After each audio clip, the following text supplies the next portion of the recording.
नमस्कार, आप देख रहे हैं इंडिया वॉइस। मैं हूं आपके साथ जो सिंह। बुलेटिन की शुरुआत करते हैं। यूपी मंत्रिमंडल विस्तार को लेकर ओम प्रकाश राजभर ने बड़ा बयान दिया है। उन्होंने कहा है कि सीएम योगी ने मुझे दिल्ली भेजा था और उनके साथ मेरे कोई मतभेद नहीं है। केंद्र में सरकार बनाने में मेरा भी अहम रोल रहा है और जब भी मंत्रिमंडल विस्तार होगा उसमें मेरा नाम भी होगा। साथ ही मैं कैबिनेट मंत्री बनूंगा, मंत्री नहीं।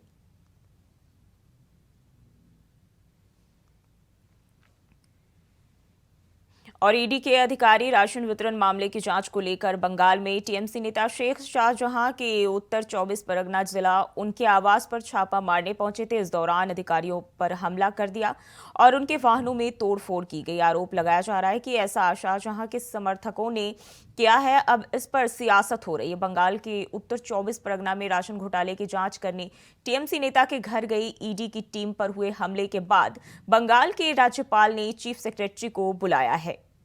इस सीआरपीएफ की अतिरिक्त फोर्स भी भेजी जा रही है। साथ ही केंद्र ने इस हमले को बहुत गंभीरता से लिया है और इसके बाद राज्यपाल ने बड़ा बयान दिया है। कहा है कि राज्य सरकार अपना कर्तव्य निभाने में फेल रहती है तो फिर संविधान निश्चित रूप से अपना काम करेगा। बात बोल रहे ये तो सारे बंगाल को मालूम है कि तृणमूल सरकार किस तरह से पहले वाम सरकार ने बोलता था कि गुंडा को कंट्रोल करते थे और आज तृणमूल सरकार को गुंडा कंट्रोल करते हैं।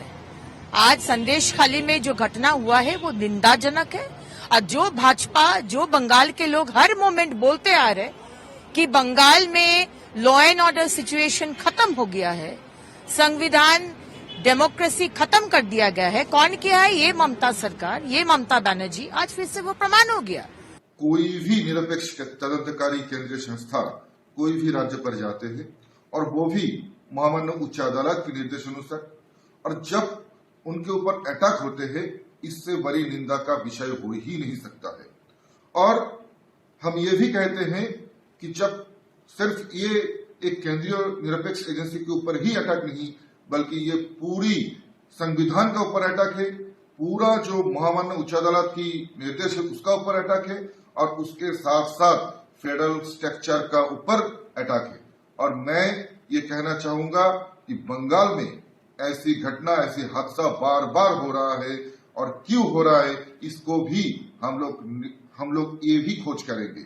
सत्तारूढ़ पार्टी के गुंडों ने, दरिंदों ने जो हमला बोला है आज ईडी के ऑफिसरों के खिलाफ, इसमें ये जगजाहिर होते हैं कि बंगाल में कानून और व्यवस्था की हाल कितना बुरा होते जा रहे हैं।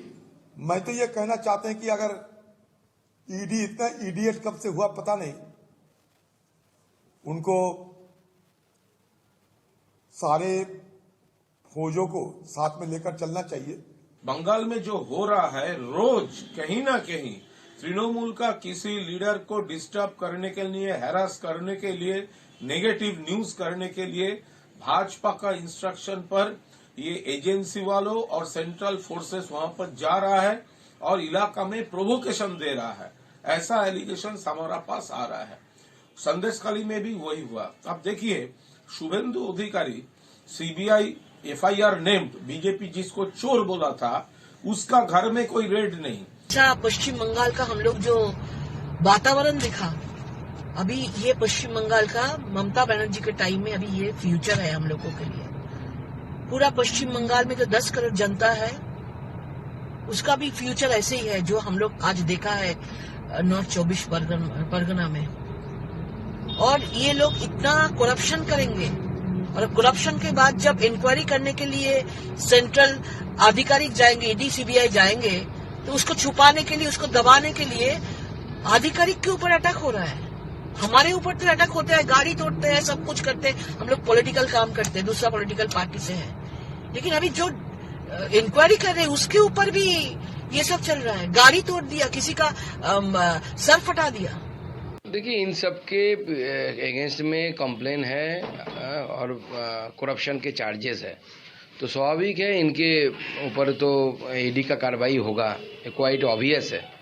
लेकिन जिस तरीके से आज संदेशखाली में शाहजहां शेख के वहाँ पे जिस तरीके से ईडी के अफसर के ऊपर प्रेस के ऊपर जो हमला हुआ है वो दिखाता है कि बंगाल में रोहिंग्या मुस्लिम जो है उनको घुस के बंगाल की पूरी लॉ एंड ऑर्डर को क्या कर चुके हैं।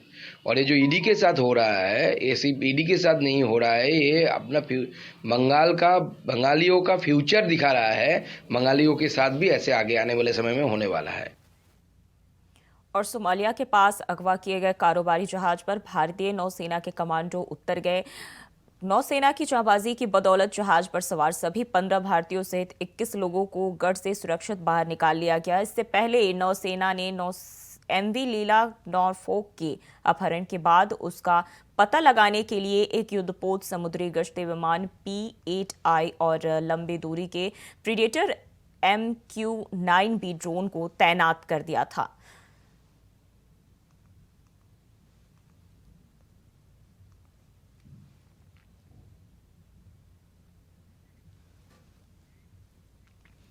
और दिल्ली में 19 जनवरी को होने वाले राज्यसभा चुनाव के लिए आम आदमी पार्टी ने शुक्रवार को अपने 3 उम्मीदवारों के नामों की घोषणा कर दी है। आपकी पॉलिटिकल अफेयर्स कमेटी ने पार्टी की तरफ से मौजूदा राज्यसभा सदस्य संजय सिंह और एनडी गुप्ता के अलावा दिल्ली महिला आयोग की अध्यक्ष स्वाति मालीवाल के नाम पर मुहर लगा दी है। स्वाति मालीवाल पहली बार राज्यसभा में पहुंचेंगी। ये तीनों उम्मीदवार जल्द ही राज्यसभा चुनाव के लिए अपना नामांकन पत्र दाखिल करेंगे।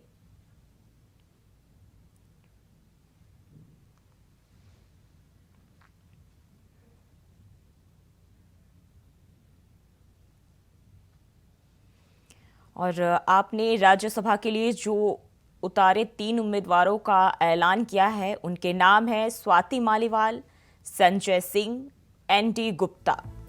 तो ये 3 नाम आपने दिल्ली से उतारे हैं और आम आदमी पार्टी ने इन तीनों नामों की घोषणा की। अब ये तीनों उम्मीदवार होंगे पार्टी के।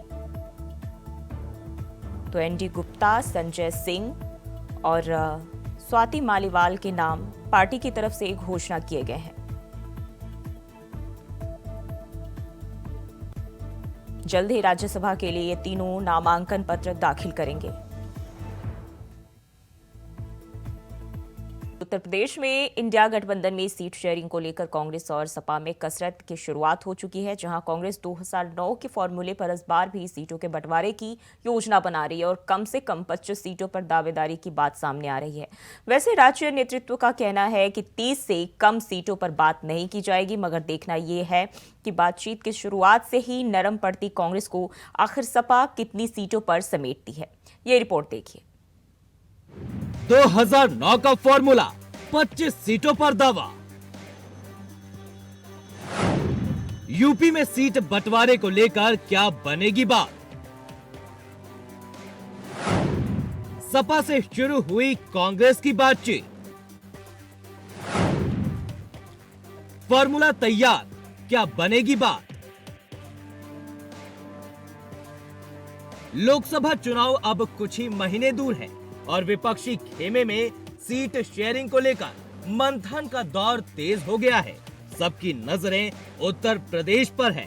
80 लोकसभा सीटों वाले उत्तर प्रदेश में समाजवादी पार्टी और कांग्रेस के बीच सीटों का बंटवारा कैसे होगा, नजरें इस पर भी है।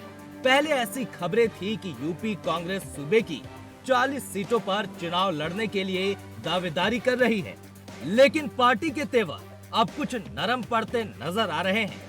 अब खबर है कि कांग्रेस यूपी की 80 में से 25 सीटों पर चुनाव लड़ने के लिए दावेदारी करेगी। कांग्रेस के सूत्रों के मुताबिक पार्टी ने उन संभावित सीटों को चिन्हित कर लिया है जहां पार्टी की स्थिति मजबूत है और वो चुनाव जीत सकती है। कांग्रेस सूत्रों की माने तो पार्टी की प्रदेश इकाई ने सूबे की ऐसी 25 से अधिक लोकसभा सीटों को चिन्हित कर लिया है। कांग्रेस ने सपा के साथ सीट शेयरिंग को लेकर बातचीत के लिए भी फ्रेमवर्क कर लिया है। यूपी कांग्रेस के नेतृत्व के मुताबिक सपा से 30 सीटों से कम पर बात नहीं होगी। हालांकि कांग्रेस के शीर्ष नेता 25 सीटों को लेकर बात करने की बात कह रहे हैं। प्रदेश नेतृत्व का साफ कहना है कि कांग्रेस पार्टी 2009 के 23 सीटों के फॉर्मूले को आगे रख रही है। इसके नीचे आने का सवाल ही नहीं है। कांग्रेस की तैयारियां भी इसी दिशा में बढ़ती नजर आ रही है। 14 जनवरी को मणिपुर से शुरू होने वाली भारत जोड़ो न्याय यात्रा का रूट देखें तो उस पर भी यूपी कांग्रेस के सीट शेयरिंग फॉर्मूले की छाप नजर आ रही है। राहुल गांधी की यह यात्रा यूपी में 11 दिन रहेगी और सूबे के 20 जिलों से होकर गुजरेगी। इन जिलों के जरिए कांग्रेस की नजर करीब 2 दर्जन लोकसभा सीटें साधने पर है। मगर सवाल ये कि क्या इस फॉर्मूले पर सपा तैयार होगी? गठबंधन धर्म निभाना इतना आसान नहीं होता। 2 दलों के बीच में अगर गठबंधन होता है तो उसकी कुछ नियम शर्तें, कुछ उसके सिद्धांत होते हैं। कांग्रेस ने जितनी आसानी से समाजवादी पार्टी को मध्य प्रदेश में बहुत कम सीटें देने से मना कर दिया, वो उनके रणनीतिकारों का हो सकता अपना एक हिस्सा रहा हो, चाहे वो मध्य प्रदेश के हों, चाहे शीर्ष नेतृत्व के रणनीतिकार जो भी रहे उनका रहा। लेकिन एक गठबंधन धर्म की बात यह भी है कि अगर हम उत्तर प्रदेश में कांग्रेस को 20 सीट देते हैं, 10 सीट देते हैं, जितनी भी सीटें देते हैं, उसके बदले में कांग्रेस हमको क्या देगी? कहाँ पे सीटें देगी? उत्तराखंड में देगी, मध्य प्रदेश में देगी, राजस्थान में देगी, छत्तीसगढ़ में देगी, बिहार में देगी, कहाँ पे सीटें देगी? और अगर एक तरफा ही सीटें चाहिए, एक तरफा ही सीटें कांग्रेस को चाहिए, तो मुझे नहीं लगता है कि ये गठबंधन का कोई धर्म है।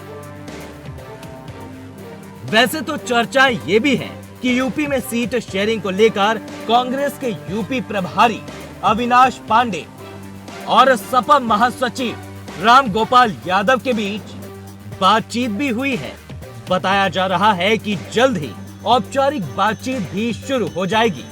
ऐसे में कयास लगाए जा रहे हैं कि 50-50 के फॉर्मूले पर क्या सपा तैयार होगी? Bureau report, India voice.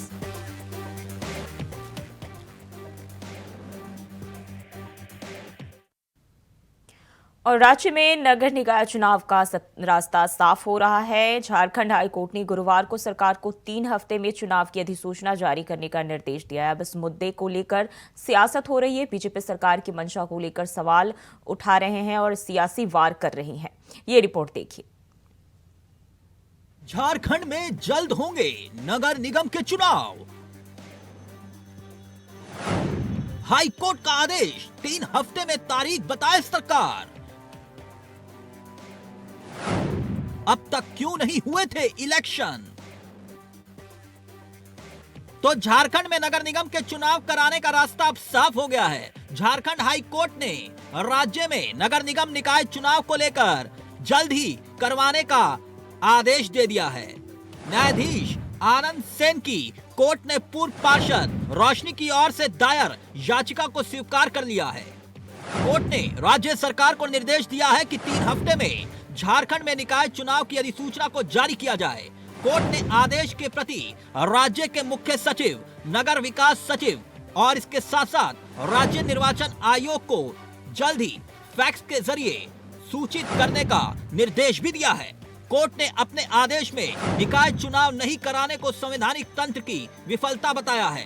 Court ने कहा है कि चुनाव नहीं होना लोकतांत्रिक व्यवस्था को खत्म करने वाला जैसा ही है। ये अच्छी पहल है और स्थानीय निकायों का चुनाव तो नहीं चाहिए और ससमय होना चाहिए। माननीय हाईकोर्ट का जो भी निर्णय है उस पर हम लोग कोई टीका टिप्पणी नहीं करते हैं, लेकिन ये एक अच्छी पहल है। यदि चुनाव हो जाए तो ये नगर निगम क्षेत्र के विकास में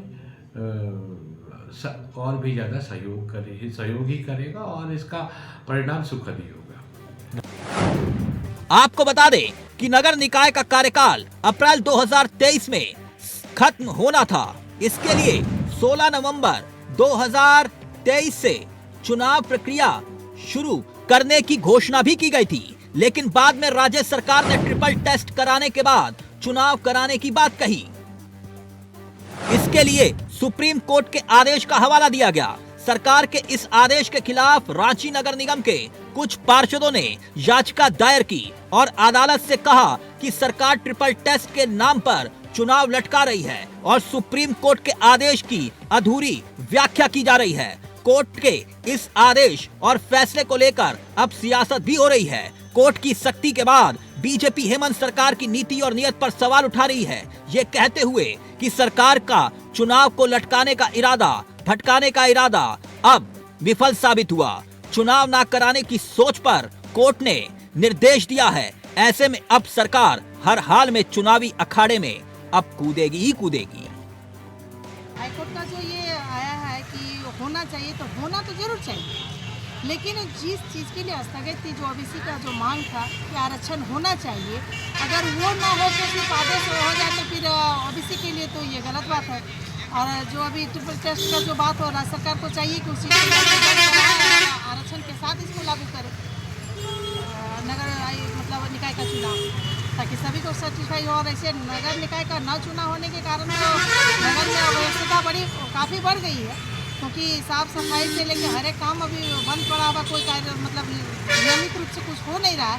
इसलिए निकाय की चुनाव आवश्यक है, पर उन्हीं शर्तों पर, जिन शर्तों पर ये स्थगित था कि ये आरक्षण होना चाहिए। ओबीसी का जो हम लोग का मांग था कि आरक्षण को देखते हुए, ओबीसी का मांग मतलब आरक्षण को देखते हुए निकाय का चुनाव करा, तो हम सब इसमें शामिल।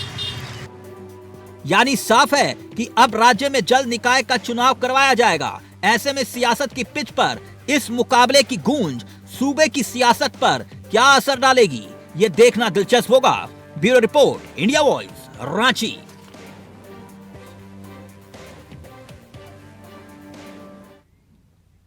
और फिलहाल के लिए बुलेटिन में बस इतना ही। खबरों के लिए बने रहे इंडिया वॉइस के